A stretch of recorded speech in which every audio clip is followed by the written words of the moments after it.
Anis. Iya, Puan. Dede. Malam minggu, Puan. Lagi malam minggu. Sendiri di kantor. Ada tawa kaswadi. Ada Eh, yang lain kan sudah selesai kerjanya, Puan. Jadi, Apa yang paling menarik di halaman 1 ini edisi koran kita esok? tidak lumrah, tidak mengherankan, Puan. Hmm. PKS mau oposisi, tak masalah oposisi. Dia tak soal oposisi. Jadi kalau PKS oposisi, Puan, Iya. kemarin kapan PKS oposisi terus, Ji? Dede. Pemerintahan kalau di daerah demokrasi Indonesia seperti ini kan kalau tidak ada oposisi, dia bilang sekretaris jenderalnya, karena kata Waiki ini orang asing, orang luar ini, negara demokrasi tanpa oposisi, Iya. manut semua. Udah. Jadi kalau begitu dia tidak masalahkan. Di sisi lain dia tidak masalahkan oposisi. Nah, partai sesuai rekapitulasi suara KPU di 32 provinsi, Prabowo menang 2, dimenangkan Anies di Aceh dan di Sumatera Utara ya. Sumatera Utara kalau Anies, untuk Sumatera Barat sama Aceh. Sumatera Barat sama Aceh dia menang Anies, tapi Prabowo itu menang di 30 provinsi. Nah, belum semua rampung ini Golkar sudah bicara soal kabinet ini dan luar biasa. Golkar bukan minta sih, tapi isyaratnya bahwa dia mau 5 kursi, 5 jatah kursi menteri. Saya bilang, bagaimana dengan tanggapannya ini Gerindra? Nah, besok kita coba bagaimana tanggapan Gerindra lebih lagi, boleh dilokalkan berita-beritanya.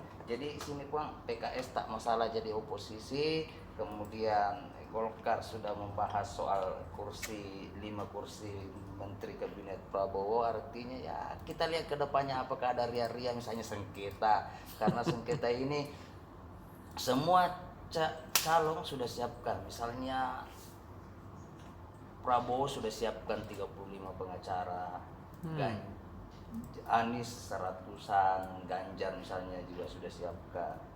Tapi yang menarik lagi, Bang, di podcastnya Tribun Timur ini dia bilang mantan KPU, ketua KPU Pak Arief Budiman itu gampang jika kecurangan.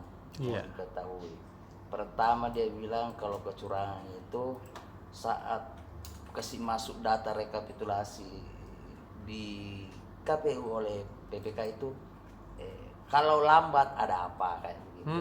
Nah, kemarin yang kita lihat ada banyak yang ini salah lah hasil rekapnya, tidak sesuai. Kadang sudah seperti Rudianto Lalo sudah dapat jumlahnya banyak hari misalnya kemarin, tiba-tiba besok turun lagi. Besoknya baru naik. Nah, waktu itu karena banyak yang protes, KPU sudah klarifikasi waktu itu bahwa ada sistem yang tidak bagus di Sirekap, sistem informasi rekapitulasi suara. Kemudian apa lagi? Ini Pak, yang besok itu ini sudah ada hasil rekapnya di 32 provinsi. Berarti minus 6 provinsi belum. Ini saya lihat tadi ini Papua Pegunungan, Papua Indo, di bagian sana, bagian timur. Terus besok itu di bulan suci Ramadan ini kita juga tulis soal Masjid Tua Katangka, peninggalan kerajaan Goa, peninggalan Kesultanan Goa, yang didirikan masjid ini didirikan Puan tahun 1603. Kalau Polopo 1604, jadi kakak ini lebih duluan ini sedikit, lebih duluan 1 tahun. Ya, duluan 1 tahun ini. Nah, itu. Terus besok ada juga soal diplomasi Pancasilat. Nah, itu pun. Kemudian ya Manchester United versus Liverpool. Ya, ini berita bola nasional malapetaka salah Puan. Siapa kita menangkan anunya besok ini Puan ini? Manchester dong. Saya Liverpool, kita Puan. Liverpool juga. Ini itu tadi Manchester. Jadi begitu dadah-dadah Puan. Iya, dadah pendek. Dadah.